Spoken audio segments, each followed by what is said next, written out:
우리 한 목소리로 같이 봉독할까요? 시작. 30째 해 넷째 달 초닷새에 내가 그발 강가 사로잡힌 자 중에 있을 때에 하늘이 열리며 하나님의 모습이 내게 보이니 여호야긴 왕이 사로잡힌 지 5년 그 달 초닷새라. 갈대아 땅 그발 강가에서 여호와의 말씀이 부시의 아들 제사장 나 에스겔에게 특별히 임하고 여호와의 권능이 내 위에 있으니라. 아멘. 에스겔에게 하나님이 신비한 환상과 하나님의 놀라운 계획들을 보여주고 계십니다. 여호야긴 왕 사로잡힌 지 5년이라 이렇게 이야기를 하고 있어요. 지금 이스라엘, 특히 유다 민족들은 굉장한 위기에 처해 있습니다. 여러분들이 잘 아시는 것처럼 솔로몬 왕 이후에 르호보암과 여로보암으로 인해서 우리나라가 남북으로 갈라진 것처럼 이스라엘도 남북으로 분단이 돼버렸습니다. 그런데 북이스라엘이 아수르라고 하는, 아시리아라고 하는 나라로 인해서 패망을 한 장면이 성경에 기록되어 있어요. 예후라는 왕 혹시 들어보셨죠? 북이스라엘에 예후라고 하는 왕이 있을 때에 많은 조공을 아시리아에게 바치면서 그렇게 살았습니다. 그리고 예후 왕 이후에 한 100년이 지난 다음에 디글랏빌레셀이라고 하는 아시리아의 왕과 살마네셀이라는 왕, 많이 들어보셔서 겁니다. 그 왕이 본격적으로 이스라엘을 침공하기 시작했고, 그래서 이스라엘의 수도였던 사마리아가 BC 722년에 멸망하고 아시리아의 합병이 되는 수모를 겪어야 됐어요. 그래서 그 북이스라엘의 10지파죠. 10지파는 모두 흩어져서 그 중에 꼭 그 혈통을 유지하고 하나님 말씀대로 살고 싶은 사람들은 아시리아의 손에서 벗어나서 도망을 친 거예요. 그래서 디아스포라가 생기기 시작한 겁니다. 그리고는 아시리아의 사네립이라고 하는 이름이 이제 성경이 나오는데, 그 사네립이라고 하는 그 왕은 이제는 유대 땅을 정복하기 위해서 끊임없이 유다를 공격하기 시작을 합니다. 그래서 유대의 왕 중에 가장 유명했던 왕이 있죠. 여러분들 히스기야 왕 알죠? 그 히스기야 왕이 반란을 도모하고 아시리아한테 조공 바치는 것을 금하기 위해서, 그 하나님의 사람이잖아요. 히스기야는 우리가 알고 있듯이 종교개혁을 일으켰던. 그런데 아수르의 이 사네립이 강력하게 군대를 끌고 가서 히스기야를 새장 속에 가두는 그런 역사들이, 그런 수모를 겪는 장면도 성경에 나옵니다. 그런데 하나님의 놀라운 역사로 18만 5천 명이라고 하는 그 많은 군대를 하나님의 단순간에 하나님의 역사심으로 아수르를 쳐부숴요. 그래서 히스기야가 살아나는 그런 구원의 역사를 보게 됩니다. 그 뒤에 바벨론이라는 나라가 갑자기 급상승을 합니다. 바벨론이라는 나라가 급상승을 해서 나보폴라살이라고 하는 바벨론 왕이 있었는데, 이 왕은 원래 이제 바벨론보다 아수르가 훨씬 더 강력했기 때문에 이집트까지 그 세력을 뻗쳤는데 바벨론이 그것을 추월하기 시작해요. 그래서 아수르를 바벨론이 멸망시키기 시작합니다. 그래서 612년에 니느웨, 그 아수르의 성 니느웨를 함락시켜버리는 거죠. 그리고 난 다음에 이 니느웨를 함락시켰던 왕의 아들이 우리가 잘 알고 있고 유명한 느부갓네살 왕이에요. 그리고 이 느부갓네살 왕은 그 아버지의 그 힘입어서 힘있게 유대를 침공하고 그리고 세력들을 넓히고 있는 중입니다. 605년 전에 바벨론이 유다를 침공하기 시작했어요. 그 기세를 몰고 막 유다를 침공하고 있는데, 그때 이제 여호야김이라고 하는 왕이 있었어요. 나중에 이때 그 왕들을 외울 땐 김긴 시드기야 이렇게 외우면 됩니다. 여호야김, 여호야긴, 시드기야, 이게 마지막 세 왕인데, 이 여호야김이 보니까 이집트보다도 지금 바벨론이 굉장히 급상승이란 말이에요. 그러니까 어떻게 했냐면 얼른 바벨론에게 무릎을 꿇었다고요. 그랬더니 바벨론 어떻게 할까요? 조공을 바치게 하는데, 이 조공을 바치는 이 양이 너무너무 많은 거예요. 그러니까 이스라엘 백성들, 유대 민족이 너무 핍절해지기 시작하는 겁니다. 그러니까 이 여호야김이 도대체가 안 되겠다 이렇게 생각을 들고, 이 엄청난 조공의 부담 때문에 바벨론을 배신해버립니다. 그래서 바벨론 왕이 느부갓네살 왕이 그 반역을 진압하고 이 여호야김을 바벨론으로 끌고 가버려요. 그리고는 바벨론의 왕에 의해서 이 여호야김이 죽게 됩니다. 그리고는 그 아들 여호야긴이 그래서 오늘 말씀에 나오는 여호야긴 5년이라고 하니까 지금부터 중요한 거죠. 그 아들 여호야긴이 3개월밖에 왕을 못해요. 왜냐면 이 여호야긴도 아버지의 영향을 받았는지 바벨론에 의해서 무릎을 꿇기가 싫었던 겁니다. 근데 그때 유대 땅에서 역사했던 선지자가 있었는데 그가 누구냐면 예레미야예요. 예레미야는 그래서 여호야긴에게 뭐라고 말하면, 괜히 바벨론에게 대항하지 마라. 하나님의 뜻이다. 하나님은 이미 유다를 버렸다. 너희들은 회개하고 바벨론에 의해서 70년 동안 포로 생활을 하다가 하나님이 기환시켜 줄 거니까 괜한 짓 하지 말고 하나님을 의지하고 하나님의 약속을 의지하고 회개하라. 근데 이 여호야긴은 그 하나님의 말씀을 의지하기보다 이집트를 믿기 시작했던 거야. 이집트와 세력을 합치면 우리가 이 바벨론을 쳐부술 수 있겠지. 그러니까 예레미야가 뭐라고 합니까? 이집트는 신이 아니다, 사람이다.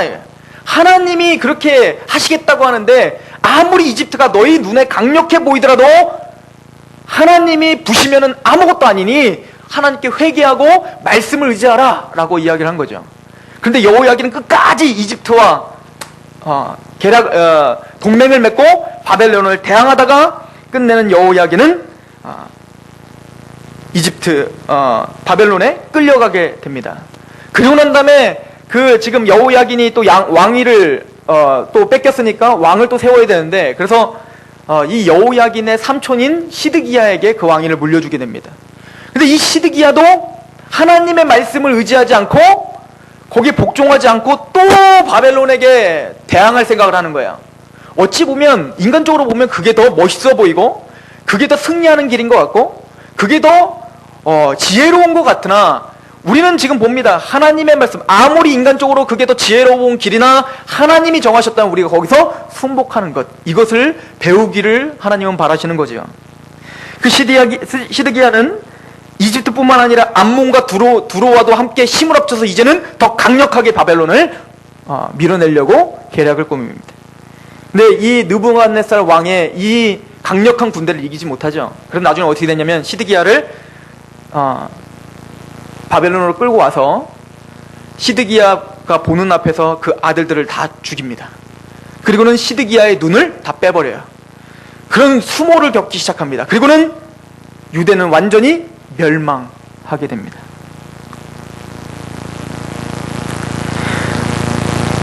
여호야긴 5년, 지금 유대 땅은 짓밟힐 대로 짓밟힌 상황이야.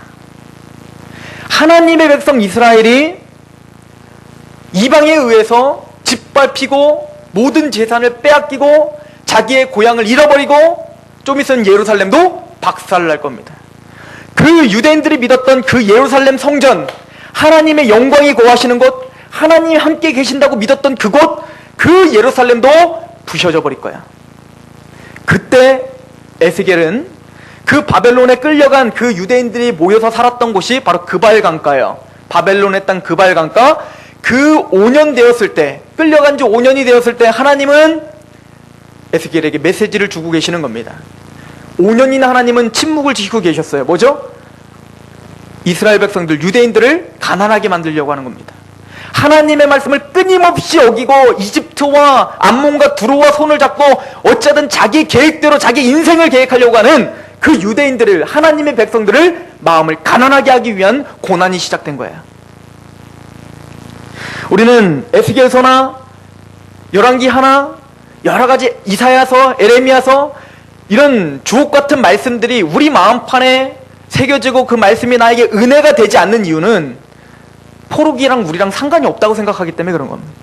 우리가 차라리 일제시대 때 태어났으면 아마 이런 말씀들이 굉장히 막 피부로 와닿겠죠. 그래, 우리는 포로로 살고 있는데 하나님을 믿고 있는 나의 가족과 나의 민족은 하나님이 지켜주시겠지. 지금은 하나님이 고난 가운데, 그 책직 가운데 우리가 살고 있지만 하나님 나에게 희망을 주고 소망을 주실 거야. 그런 마음을 갖고 있죠. 우리는 먹고 살만 하거든요. 우리는 실제적인 어떤 고통을 당하는 것 같지가 않거든요. 그래서 우리는 이런 말씀들을 볼 때에도 그냥 하나의 이스라엘의 역사구나 라고 이야기하고, 에스겔의 그 환상을 보면서도 그 환상의 깊이와 높이와 그 감격이 우리에겐 없는 겁니다. 그러나 하나님은 오늘 우리가 살아가고 있는 오늘날 시대가 포로기라고 말씀합니다. 여러분들은 에스겔서를 보며 이런 이사야서나 예레미야의 선지자의 외침을 보며 우리 마음에 간절한 마음으로 그 말씀을 붙잡아야 될 사람들이라고 성경은 이야기합니다. 왜 그런지는 우리가 말씀을 보면서 같이 상고해 볼 것입니다. 이런 상황 속에서, 이런 암담한 상황 속에서 하나님은 에스겔을 통해서 메시지를 전파하는데, 그 주된 에스겔 전체의 메시지는 한 3가지 정도로 정리할 수 있어요. 첫 번째는 하나님의 주권과 영광입니다. 무슨 얘기냐면, 이렇게 우리가 바벨론에 의해서 포로가 되고 이런 고통을 당하고 있는 것은 하나님이 능력이 없고 하나님이 부재 중이시라, 하나님이 없어서 우리가 이런 고통을 당하는 것이다가 아니라 하나님이 주권이 있고 하나님의 영광을 살아계셔서 이런 고통이 나에게 있다 라고 고백하는 게 에스겔서예요. 그 당시에 이스라엘 백성들은요, 이사야를 통해서 너희들이 머리끝부터 발끝까지 다 피투성이가 될 정도로 징계를 받고 그렇게 죄를 범해서 하나님이 화를 내시고 분노하시는데도 돌이키지 않는 그 강팍한 이스라엘 백성들에 대해서 끊임없이 고백을 했지만, 끊임없이 경고했지만, 이스라엘 백성들은 목이 곧은 사람처럼 하나님의 말씀을 무시하면서 살았죠. 우리의 모습 아닙니까? 때로는 우리가 하나님의 백성으로, 하나님 구원받은 사람으로 하나님의 경고를 듣고 끊임없이 하나님의 올바른 길로 다시 돌이키라고 할 때 우리는 꼭 유대의 왕들처럼, 여호야긴처럼 이집트를 의지하고 두로와 암몬을 의지하는 것처럼 하나님의 약속을 의지하기보다 내 머리를 의지하고 내 주위의 사람들을 의지하지 않았습니까? 우리는 포로기를 살아가는 사람들이야. 구원받은 사람들이 항상 승리하면 좋겠는데 그런 삶은 참 많이 없습니다. 의롭게 하나님 말씀대로 살면 항상 성공하면 좋겠는데 사실 그런 사람은 손에 꼽습니다.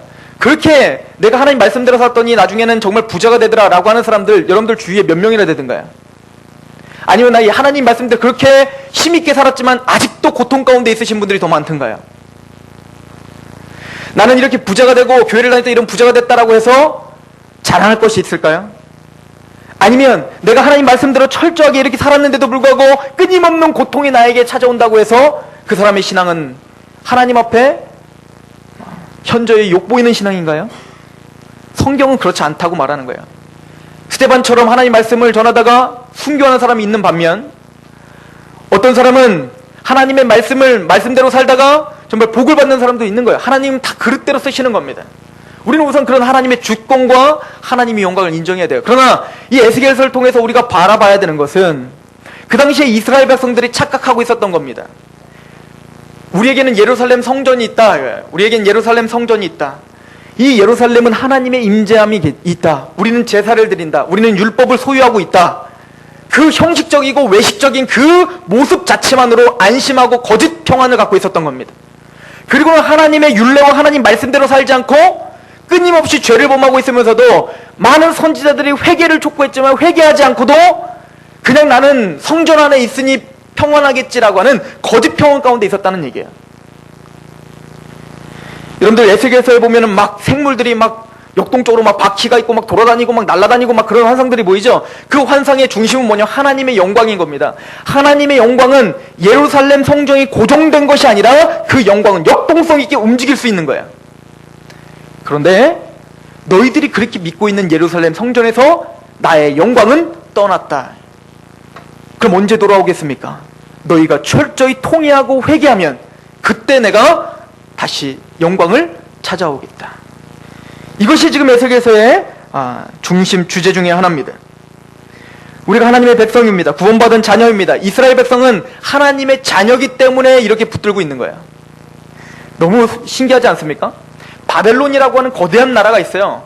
근데 그 나라는 멸망해서 지금은 흔적조차 찾아보기 없을 만큼 아예 없어져 버렸어요. 아수르도 그 그대 곤동을 다 점령했지만 없어져 버렸어요.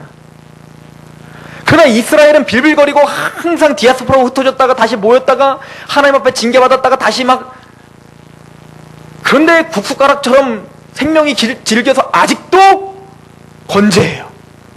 몇천 년을 살아남아요. 유대인들 마음속에는 어떤 마음이 있죠? 여호와의 다윗의 약속, 그 약속을 지금도 유지시켜 주신다. 이 약속 때문에 육적 이스라엘 백성들, 유대인들은 아직도 명맥을 유지하고 있는 거죠. 여러분들, 우리의 역사의 주관자가 되시는 분은 바로 하나님이시다. 에스겔서는 이 얘기를 하고 있는 겁니다.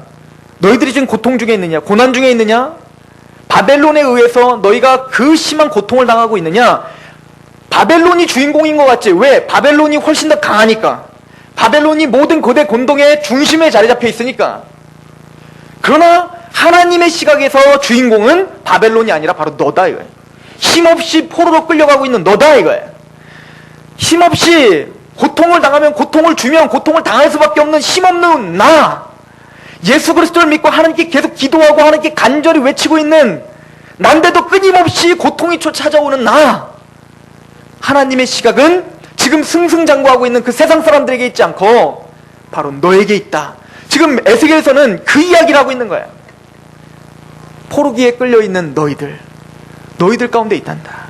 이것이 하나님의 메시지입니다. 두 번째 주제는 인간의 철저한 죄성과 심판입니다. 이스라엘 백성들이 이렇게 된 것, 바로 이스라엘의 죄 때문이다를 가르쳐주기 위함이에요. 이스라엘 백성들은 아우슈비츠 신학이라는 게 있어요. 그건 뭐냐면 여러분들이 잘 아는 것처럼 2차 세계대전 때 독일 나치가 유대인들을 다 학살했죠. 아마 지금 바벨론에 끌려갔을 때 그거 못지않은 엄청난 학살과 엄청난 고통이 유대인들을 찾아왔습니다. 그럴 때 유대인들에게는 신학이 또 달라졌어요. 아우슈비츠 신학이라고 합니다. 무슨 얘기냐면 왜 우리에게 이 고통이 찾아왔을까? 그러면서 그 사람들의 그 생각이 다시 한번 겸손해지기 시작했습니다.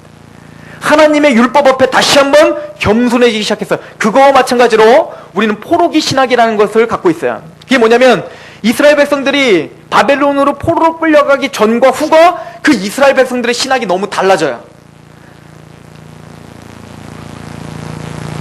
그 교만했던 마음이 꺾인 겁니다. 하나님의 백성이니까 내가 무슨 짓을 하든 하나님은 괜찮지 뭐. 하나님이 아무리 경고를 해도 난 하나님의 백성이니까 할례 받았으니까. 그러나 이 고난을 겪고 난 다음에 그의 신앙들은 낮아지기 시작하는 거야. 아니다. 하나님의 백성이기 때문에 그 징계가 더 클 수 있구나. 하나님의 백성이기 때문에 나를 괴롭게 하시는구나. 그리고는 그 말씀을 더 처절하게 보고 그 말씀대로 살려고 하는 그 신학 자체가 바뀌었다는 겁니다. 시편에 보면 이런 고백이 있어요. 고난을 당하기 전엔 내가 여호와의 율례를 버렸으나 고난을 당한 이후엔 내가 그 여호와의 율례를 지킵니다. 우리의 삶도 마찬가지예요. 우리도 평탄하고 편안할 때, 하나님이 복을 주신다고 할 때, 재산이 불려지고 자녀가 잘 되고 점점 우리는 후퇴하기 시작하는 거예요. 우리의 신앙은 하나님 앞에 더 헌신되고 하나님을 우선순위로 여겨야 되는데 하나님이 복을 주시면 주실수록 우리는 하나님 앞에 민감하지 못하는 거예요. 그러면 우리에게 여지없이 포로기를 주실 수밖에 없는 거예요. 왜요? 하나님의 자녀이기 때문에 그렇습니다. 그때 에스겔이 말하는 겁니다. 포로기를 살아가고 있는 사람의 특징이 있습니다. 그 포로기를 살아가는 사람의 특징은 바로 애통과 통해예요. 에스겔은 얼마나 철저하게 죄를 낱낱이 고발하는지 몰랍니다. 우상숭배, 안식일 규례를 파기하는 것, 하나님의 안식일을 거룩하게 지키지 않는 것, 하나님의 성물을 무시하는 것, 그리고 사람들 간의 중상, 폭력, 성범죄, 뇌물, 강탈, 약자의 억압, 이런 여러 가지 그 죄악상들을 굉장히 자극적이고 혐오스러운 말로 다 표현을 하기 시작해요.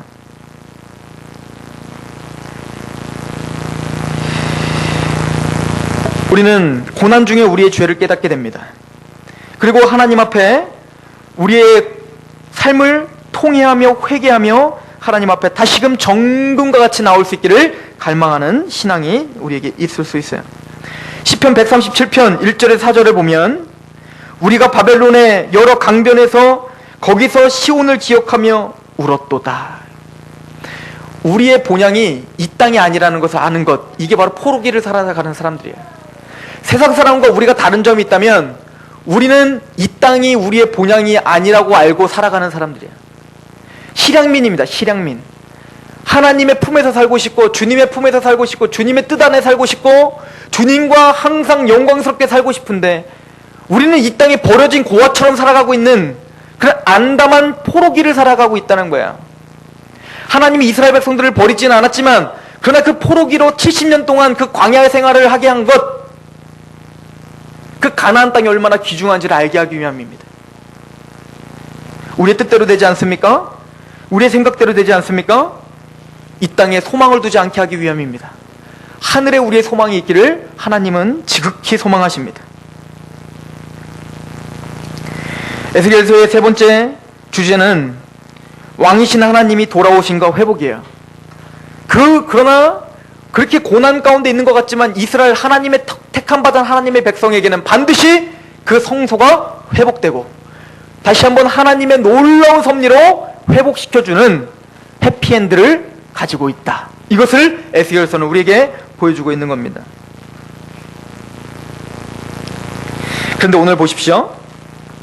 선지자는 어디에 있습니까? 여호야긴 5년에 그발 강가에 선지자도 함께 있어요. 무슨 얘기죠? 선지자를 통해서 선포하시는데 이런 고통 가운데 있는 그 백성들에게 메시지를 전파할 때 어디 저기 유대 땅 예루살렘에서 전혀 고통도 없이 행복하게 살고 있는 한 사람을 불러다가 저기 바벨론의 유수로 끌려간 그 많은 사람들, 고통 가운데 있는 사람들에게 가서 팔짱 끼고 지식적으로 전해라. 그래서 팔짱 끼고 난 니들 고통은 모르겠는데 힘들다고 하더라. 그러나 예수님이, 하나님이 너희들을 도와준다고 하니 걱정 말고, 그리고 너희들 죄 있잖아. 우리는 죄가 없어서 이렇게 잘 살고 있지만 니들은 죄가 있어서 그런 거니까 죄 회개하고 돌이켜라. 하나님 말씀 다 전했다. 그렇게 오는 이 메시지를 하나님은 원하지 않는다는 거예요. 5년 동안 같이 고통 가운데 있고 같이 슬퍼하고 있는 사람 중에 들어쓰시는 겁니다. 왜 우리가 구원받은 다음에 왜 우리가 구원받고 천국에 바로 가지 않죠? 하나님은 왜 구원받은 우리에게 고통을 끊임없이 허락하죠? 구원받았으면 하나님의 자녀답게 좀 승승장구하고 그냥 편안하게 살고 좀 그랬으면 좋겠는데 왜 우리를 이 고통 가운데 계속 노출시키죠? 그 가운데서 하나님의 메시지를 전파하라는 거예요. 우리가 하나님의 말씀을 전파하되 세상 사람들에게 하나님의 복음의 메시지를 전파하고 하나님의 사랑을 전파하고 하나님의 치유를 전파하되 그 사람들의 고통을 같이 담당하며 전파하라는 거예요. 같이 아파하며 전파하라는 거예요. 그 사람이 병들어 있느냐? 그럼 그 병들은 마음이 너는 이해를 할 필요가 있다 이거예요. 그래서 같이 병들게 하는 거예요. 같이 목발하고 그리고 전파하라는 겁니다. 어떤 사람이 가정이 깨어졌느냐? 그러면 너도 가정이 좀 깨어져 보고 하나님의 말씀을 같이 그 고통이 얼마나 심하고 얼마나 힘든지를 같이 마음을 같이 하며 전하라는 거야.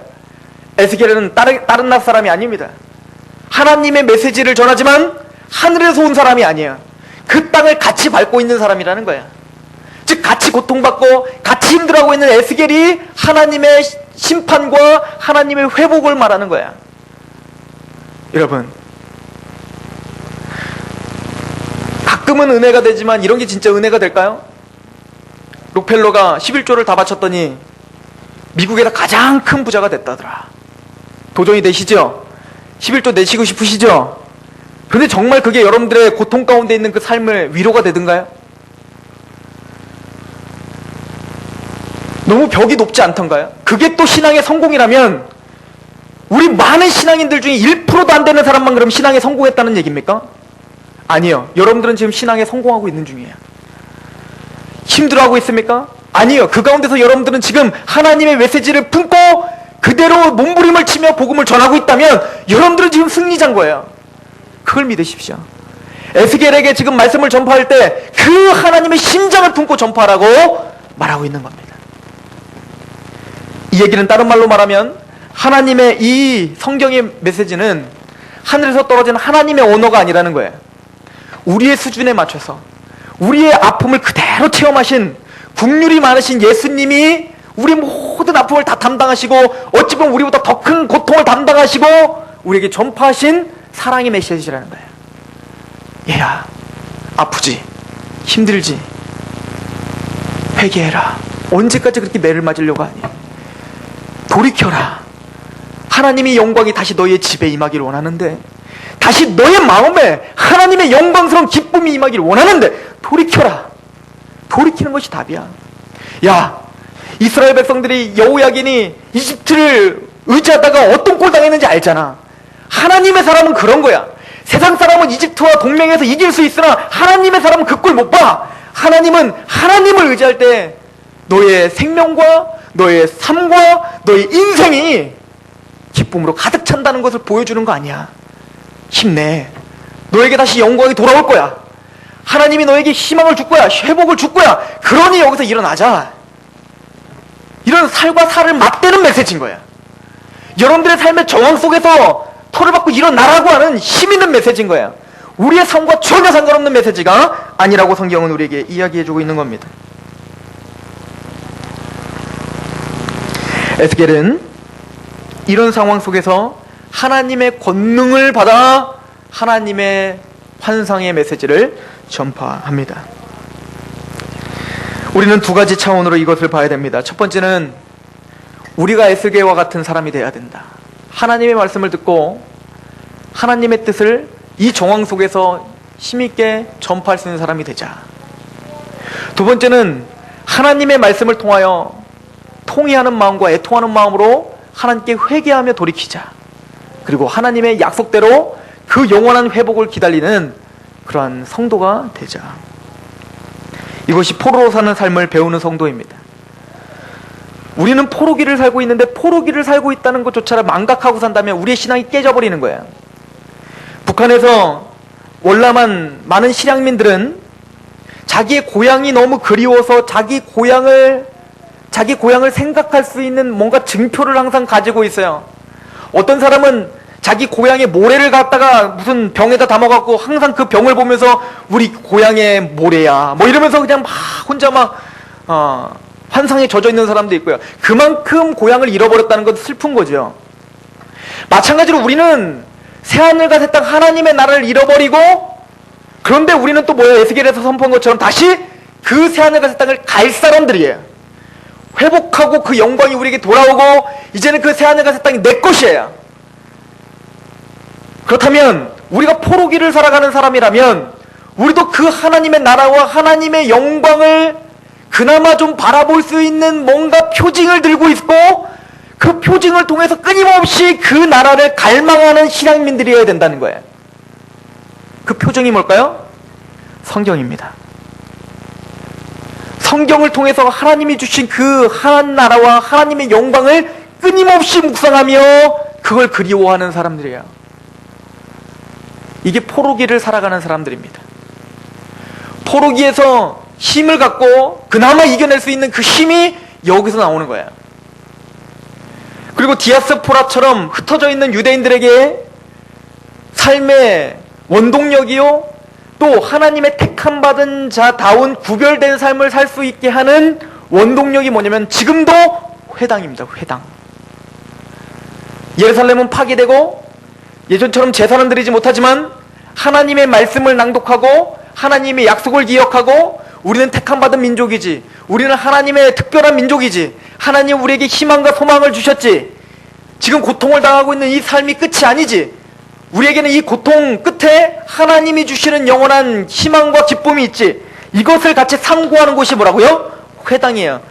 오늘 우리 새언약의 일꾼들에게는 바로 교회입니다. 이 교회에서 하나님의 말씀을 같이 나누고 그 말씀으로 교제함으로 우리는 하나님의 나라를 갈망하는 사람들입니다.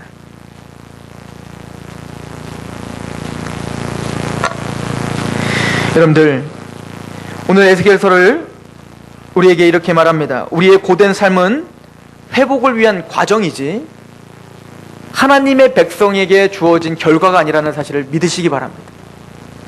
여러분들의 삶 가운데 예수님을 정말 정직하게 믿고 살아가면 여러분들의 삶이 성공할 것입니다. 그러나 실패할 수도 있습니다. 그러나 그때 낙심하지 마십시오. 유다에서는 예레미야가 외치고 바벨론에서는 에스겔이 외치고 있어요. 여러분들이 어디 있든 하나님의 말씀은 살아서 여러분들과 항상 함께 있다는 얘기예요. 그 말씀을 의지하고 여러분들 오늘도 일주일도 한 말씀 하나하나로 하나님의 그 축복을 기다리며 회복을 기다리는 그런 믿음으로 버텨내십시오. 하나님이 반드시 여러분과 여러분들의 가정 가운데 하나님의 영광을 가득하게 하실 것입니다. 기도하겠습니다. 하나님 아버지, 우리는 포로기를 살아가는 사람들입니다. 하나님의 백성이 됐고 하나님의 자녀가 되어 영원한 천국을 확정한 사람들이지만 여전히 슬픔과 고통과 여러 가지 갈등이 있는 포로기를 살아가는 사람들입니다. 그 힘든 삶 속에서 하나님의 말씀을 받아 그 소망과 그 약속을 선포했던, 그리고 애통하는 마음과 회개하는 마음으로 하나님의 말씀에 돌이켰던 에스겔과 그 백성들처럼 우리에게 애통과 통회와 그 정결함을 허락하여 주시옵소서. 그리고 하나님의 약속을 붙잡고 우리가 하나님의 그 약속을 의지하며 예배드릴 때에 천국 백성다운, 그리스도인다운 구별된 우리의 정체성이 확립될 수 있도록 인도하여 주시옵소서. 이 교회가 바로 그런 공동체가 되게 하여 주시옵소서. 이 교회 안에서 나누어지는 말씀을 통하여서, 이 교회 안에서 나누어지는 교제를 통하여서 우리가 하나님이 주신 그 언약을 더 분명하게 깨달아 알아 힘있게 살아가는 크리스찬들이 이곳에 가득할 수 있도록 인도하여 주시옵소서. 역사의 주인공은 하나님 우리인 줄 믿습니다. 우리 자신이 하나님이 일거수일투족을 기억하며 인도하시는 우리가 주인공인을 믿고 일주일도 승리하며 살 수 있도록 인도하여 주시옵소서. 하나님의 관점으로 우리의 인생을 바라볼 수 있는 눈을 열어 주시옵소서. 예수 그리스도의 이름으로 감사하며 기도하옵나이다.